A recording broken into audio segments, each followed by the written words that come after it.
What's up, fam? Hey, I'm gonna make this one real quick. I know I always say that and I draw it out. Nonetheless, hey, what you doing? And when I ask that, I'm not just literal, figuratively. Like, what are you doing with your life? What are you doing with your gifts, your breath that God gave you every day?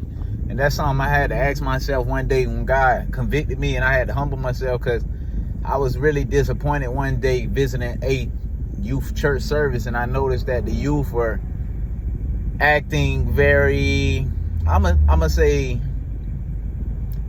energy-less.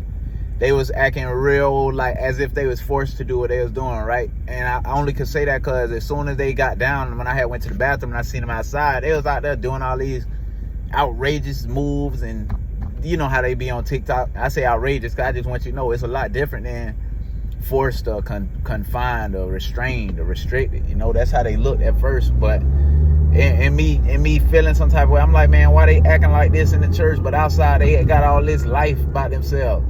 And I was like, man, what are they doing? But then God asked me right then. He said, what are you doing? And it's so funny. In the same sentence, thought, whatever, he said, what are you doing in the church?